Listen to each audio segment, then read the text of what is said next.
تو اچھا انسان بننے کے لیے ہدایت کی ضرورت ڈاکٹروں سے بھی زیادہ ہے. ہم ڈاکٹروں کے اتنے محتاج نہیں ہیں جتنے پیغمبروں کے محتاج ہیں ہم. اور روحانی گائیڈنس ڈاکٹروں سے ملے گی. بولو, دیکھو میڈیکل سائنس نے ترقی کی ہے تجربوں کی بیس سے, تجارب سے نا.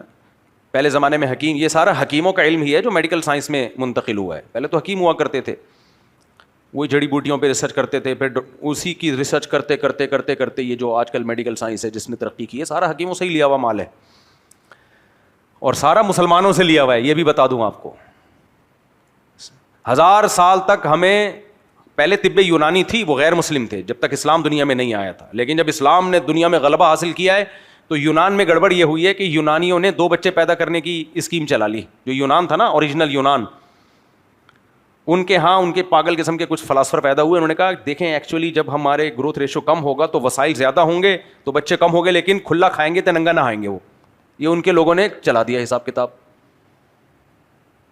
وحی کے علم کے بغیر جب عقل استعمال ہوتی ہے نا تو وہ گمراہی کی طرف لے جاتی ہے. تو جو اوریجنل یونان تھا جس نے طب یونانی, جو میڈیکل سائنس نے بڑی ترقی کی تھی, فلسفے نے بھی بڑی ترقی کی تھی اس میں, تو جب اسلام دنیا میں آیا تو مسلمانوں نے سارا علم وہاں سے لے لیا. تو یونانی کہاں گئے سوال پیدا ہوتا ہے. ہونا تو یہ چاہیے کہ یونان میں بڑے بڑے حکیم پائے جائیں. ہوا یہ کہ یونانیوں نے جب 2 بچوں کی پالیسی اختیار کی اور مسلمان 4 شادیاں کر کے دبا کے بچے پیدا ہوئے تو یونان مارکیٹ سے شارٹ ہو گیا. وہ نسل ہی اڑ گئی, پتہ ہی نہیں گئی کہاں وہ. اس لیے یونان میں اب جو ہے نا وہ اوریجنل یونانی نہیں ہے. وہ شاید کوئی ایک آدھ کی قبر کہیں ملتی ہوگی یا کوئی ایک آدھ زندہ ہوگا جو اپنا نسب بتاتا ہوگا, لیکن مارکیٹ سے یونان کیا ہو گیا, شارٹ. بالکل ایسے ہی جیسے آج سے 60-70 سال کے بعد لوگ کہیں گے کہ جیپنیز بھی کوئی قوم ہوا کرتی تھی. آپ مذاق سمجھ رہے ہو لیکن یہ ایک ریئلٹی ہے. آپ کہو گے کہ جیپنیز 70-80 سال کے بعد لوگ کہیں گے کہ جاپان جس کی جو قومی زبان پشتو ہے, ایک زمانے میں یہاں جیپنی, کیونکہ پٹھان ماشاءاللہ اتنے پھیل رہے ہیں اور وہاں جیپنیز عورتوں سے شادی بھی کر رہے ہیں, بچے بھی ہو رہے ہیں. میں نے تو 2006 میں یہ پیشگوئی کی تھی کہ جاپان میں جو پختون آبادی ہے وہ بڑھ رہی ہے. اور اب تو میں نے یہ کہا تھا 2006 میں, میرا بیان ہو, شاید کسی نے ریکارڈ بھی کیا وہ, کہ جاپان میں چپلی کباب کے ہوٹل بھی کھلیں گے اور نسوار کی دکانیں بھی کھلیں گی. اور میں اب دیکھ کر آیا ہوں, ہو گیا ہے. اب میں 2-3 سال پہلے جاپان گیا تھا نا تو سب ہو گیا. لیکن آپ دیکھنا 2070-80 تک تو وہاں, اور اگر ہم لوگ چلے گئے تو پان کی پیکیں, الحمدللہ کراچی والے گئے تو پان بھی ملے گا وہاں پہ, گٹکے بھی ملیں گے, تو وہاں سب کچھ ہوگا. کتنی اس قوم نے اپنی قوم کی تربیت کی تھی, 100 سال سے زیادہ لگے ہیں جاپان کو ایک آرگنائزڈ قوم پیدا کرنے میں, لیکن ایک کتنی بڑی مسٹیک ہوئی, نسل روک لی. اس کا طریقہ, نتیجہ جو آپ کے سامنے ہے. اب ان کی گورنمنٹ پاگلوں کی طرح کوشش کر رہی ہے, بھائی بچے نکالو, خدا کے نسل پیدا کرو. لیکن یہ ایک ایسا بدبودار نعرہ ہے نا, ایک دفعہ عورت کو یہ سمجھا دیا نا کہ بچے پیدا کرنے میں تمہارا نقصان ہے, پھر عورت نہیں آتی, کیونکہ نسل عورت سے بڑھتی ہے, آدمی سے تھوڑی بڑھتی ہے, وہ نہیں راگری ہوتی. ایک دفعہ اس کے دماغ میں یہ بات ڈال دی نا تو وہ نہیں آئے گی. اور ہماری سوسائٹی میں بھی لبرل انٹیوں کو یہ سکھایا جا رہا ہے, ایکچولی تم نے ایجوکیٹڈ عورت ہونی چاہیے, اور ایکچولی تم جاب کرو, ایکچولی تم کو بچے پیدا کرنے کی مشین نہیں ہو. اس کا نقصان کیا ہو رہا ہے کہ نسلیں بھی بڑھ رہی ہیں. اور کراچی میں تو, کراچی کی جو اوریجنل عوام ہے اس کا بھی پتہ گول ہونے والا ہے.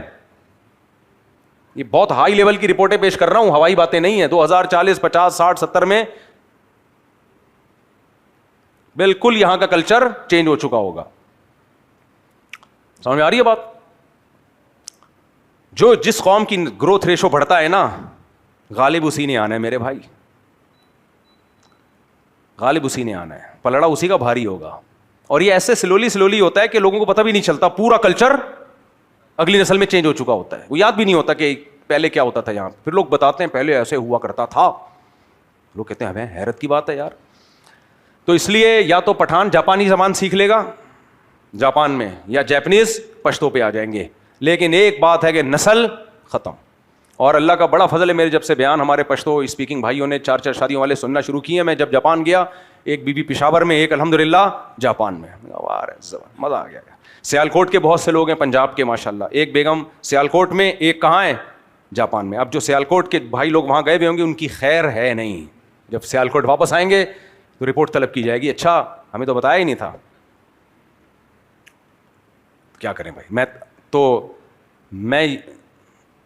میں کہہ دوں گا کہ میں نے آپ کے بارے میں تھوڑی کہا تھا, میں تو یہ کہہ دوں گا نا, میں نے تو سیالکوٹ کے ماشاءاللہ بہت سارے تاجر ہیں پنجاب والے جو جاپان گئے ہوئے ہیں, وہاں الحمدللہ شادیاں کی ہوئی ہیں. ہمارے مذہب میں شادی ہے بھائی, جیپنیز کے مذہب میں نہیں ہے, ہندو مذہب میں بھی نہیں ہے, مذہب میں ہے لیکن کلچر کی بات کر رہا ہوں. نہیں, کلچر صرف ہمارا ہے جو پروموٹ کرتا ہے نکاح کو, اس لیے پلڑا کس کا بھاری ہوگا, ہمارا. یورپ میں بھی ایک رپورٹ آئی تھی, اٹلی میں بہت ساری بستیاں زیرو پہ آ گئی, ویران ہو گئی ہیں. اس پہ کسی نے کہا نہیں اٹلی تو اتنا آباد ملک ہے. میرے بھائی آپ کو جو آباد نظر آ رہا ہے نا, تو آپ ماضی کا اٹلی دیکھو, بہت ساری بستیاں ختم, خالی ہو گئے علاقے ان کے. اور اٹلی کے بارے میں جاپان پختونستان بنے گا اور اٹلی اٹلنگا دیش بنے گا, کیونکہ بنگلہ دیشی وہاں بہت زیادہ ہیں. اٹلی کیا بنے گا, بول لو یار, اٹلنگا دیش, یہ میں نے نام رکھا ہے کیونکہ اٹلی کی جو اپنی عوام ہے وہ بھی ختم, پروگرام بڑھ گیا, بہت کم بچے پیدا ہو رہے ہیں. بنگلہ دیش والے ماشاءاللہ جا رہے ہیں, مچھلی کھا رہے ہیں, اور خوشی کی بات ہے ہمارے لیے یار. اور یہ دے دنا دن. ایک اٹلی کے جنرل اسٹور میں نے کہا یار کوئی بچہ نظر نہیں آ رہا, دیکھیں سارے بزرگ انگریز. تو میں نے کہا یار ایک واکر میں نظر آیا, میں نے کہا چلو یار وہ ہے, گورا ہے, اپنے بچے کو لے کے گھوم رہا ہوگا, یا گوری ہوگی کوئی اپنے بچے, تو جا کے ملتے ہیں, بچہ ہے ماشاءاللہ. تو گیا تو وہ بنگلہ دیشی ساتھی تھے. میں نے کہا یار پورے اسٹور میں ایک بچہ نظر آیا, وہ بھی بنگلہ دیش کا. تو مجھے تو خوشی ہوئی. خیر, تو اٹلی بنے گا اٹلنگا دیش, جاپان بنے گا. اب کوئی جاپان اور پختونستان کا مرکب بنا کے کوئی نام سوچوں گا, پھر انشاءاللہ کسی فارغ وقت میں پھر وہ اناؤنس کروں گا انشاءاللہ.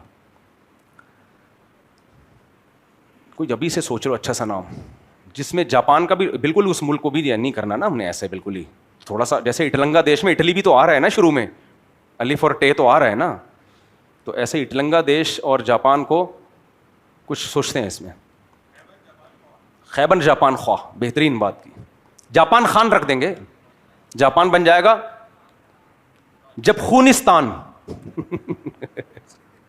جب خونستان, پختونستان اور شروع کا جیم اور پے لے لیا ہم نے, مس کر دیا, لیکن بنے گا بہرحال کچھ نہ کچھ, لیکن ہم دنیا میں نہیں ہوں گے شاید اس وقت. خیر, تو 70 سال بعد میرا یہ بیان چلا دینا لازمی, 50-60 سال بعد, 70 سال بھی بہت بات کہہ رہا ہوں میں احتیاطاً. خیر, تو میں یہ عرض کر رہا تھا کہ جب مادی گائیڈنس کی ہمیں اتنی زیادہ ضرورت ہے تو روحانی گائیڈنس کی نہیں ہوگی. اور روحانی گائیڈنس میں یہ بھی ہے, نکاح اور بچوں کی پیدائش, یہ جن قوموں کو نہیں ملی بیڑا غرق. تو میں یونان کی بات کر رہا تھا کہ 1000 سال جب طب یونانی مسلمانوں میں گئی ہے تو مسلمانوں نے اس میں بہت ترقی کی, تو وہیں 1000 سال تک تو ہمیں نہیں ملتا, 700-800 سال تو کنفرم ہے کہ مسلم سائنٹسٹ کے علاوہ دنیا میں کسی غیر مسلم کا نام بھی آتا ہو کسی بھی فیلڈ میں. وہاں سے پھر گوروں نے ہم سے یہ علوم لیے اور پھر بہت آگے نکل گئے, اور ہمارے حکیم زیادہ تر پھینکو بن گئے. سمجھ میں آ رہی ہے بات؟ حکیموں میں اچھے لوگ بھی ہوتے ہیں لیکن زیادہ تر کیا ہوتے ہیں, پھینکو. اچھے بھی ہیں, ایسا نہیں ہے کہ سارے غلط نہیں ہیں, لیکن زیادہ تر پھینکو بن گئے. وہ کوئی ریسرچ نہیں ہے, کچھ بھی نہیں ہے, پھینکتے رہتے ہیں لمبی لمبی, خود چھپ چھپ کے کچھ اور کھا رہے ہوتے ہیں مریضوں کو کچھ اور کھلا رہے ہوتے ہیں. حکیموں میں کنجوسی مشہور ہے, پتہ ہے, بڑے بڑے نسخے لے کے قبر میں چلے گئے کہ ایسا نہ ہو کہ. سعید ابن جبیر ایک بہت بڑے تابعی ہیں, عبداللہ ابن عباس کے سب سے سینئر شاگردوں میں آپ کا شمار ہوتا ہے, رحمہ اللہ تعالیٰ. بہت بڑے عالم تھے. ان کا ایک ملفوظ نظر سے گزرا, بڑا مزہ آیا.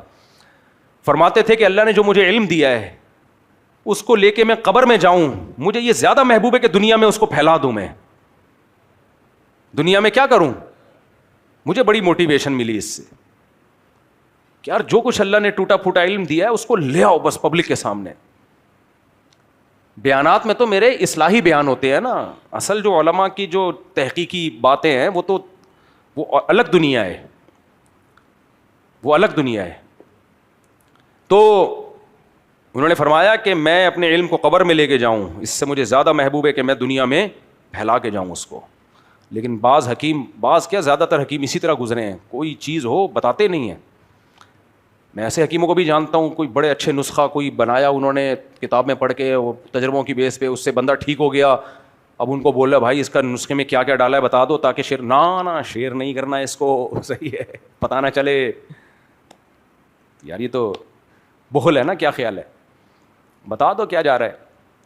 لیکن عجیب بات یہ ہے کہ جو بتاتے ہیں پھر اللہ برکت بھی انہی کے مال میں دیتا ہے. جو بھی علم پھیلائے گا نا, دیکھو بخل جو ہے نا صرف پیسے کا نہیں ہوتا. آپ کے پاس کوئی اچھی نالج ہے اس کا بھی بخل ہوتا ہے, کیونکہ آپ کو ڈر ہوتا ہے یہ نالج میں نے شیئر کر دی تو لوگ تو فائدہ اٹھائیں گے اس سے, اور میں تو پیچھے چلا جاؤں گا, لوگوں کو فائدہ ہو جائے گا, اب میں ہی لوگ میرے ہی محتاج رہیں. یہ غلط ہے. کنجوسی سے اللہ بچائے. اور یہ کنجوسی کا سب سے بڑا علاج پتہ ہے کیا ہے؟ اب آپ لوگ بھی تو اتنے عرصے سے بیانات سن رہے ہیں, ٹرین ہو جانا چاہیے آپ لوگوں کو. ہر بیماری کا ایک ہی علاج ہے, یہ تصور دماغ میں بٹھا دو کہ دنیا مسافر خانہ ہے بس. یہ ویسی عزت شہرت دولت سب نے چھن جانا ہے. نہ یہ عزت قبر میں کام آئے گی, نہ دولت کام آئے گی, نہ شہرت کام آئے گی, نہ صحت کام آئے گی. تو کچھ چھوڑ کے چلے گئے لوگوں کے فائدے کے لیے تو یہ کام آ جائے گا. کیا خیال ہے؟ اللہ کو تو پتہ ہے نا کہ کس کی تحقیق ہے, کس کی ریسرچ ہے. تو اصل فائدہ تو کاپی رائٹ تو اللہ نے آپ کو آلریڈی دیا ہوا ہے. تو اس لیے جب انسان یہ سمجھتا ہے دنیا سے ہم نے جانا ہی جانا ہے, تو پھر اللہ کے علاوہ کسی کی پرواہ نہیں ہوتی اس کو. لوگ تعریف کریں اچھی بات ہے, نہیں کریں چلتا ہے, مارکیٹ میں یہ بھی چلتا ہے. اس لیے ہم نے اپنے جتنے اکابر دیکھے, جتنے بزرگ دیکھے, جتنے اللہ والے دیکھے, سب اسی کو فوکس کرتے رہے ہیں کہ دل میں یہ بات اتار لو کہ یہ دنیا کیا ہے, مسافر خانہ. ٹریولنگ موڈ پہ ہیں اس وقت ہم لوگ. یہ میں نے بنایا ٹریولنگ موڈ. انسان کے دو موڈ ہوتے ہیں نا, ایک وہ سمجھتا ہے کہ میں بس یہیں پر ہوں, تو ایک ہوتا ہے سفر کرتا ہوا جا رہا ہوتا ہے, یہ ایک موڈ ہے. تو اپنے آپ کو کیا سمجھنا ہے, ہم لوگ فرشتوں نے اور اللہ نے ہمارا جو بٹن دبایا ہے نا, جیسے موبائل میں ہم سائلنٹ موڈ پہ لے آتے ہیں بٹن دبا کے, تو ہم کس موڈ پہ ہیں؟ Travelling mode. آخرت میں ہم ٹریولنگ موڈ میں نہیں ہوں گے, وہ اصل گھر ہے ہمارا. تو جب یہ تصور دماغ میں بٹھا لے آدمی, بس پھر مزے ہی مزے.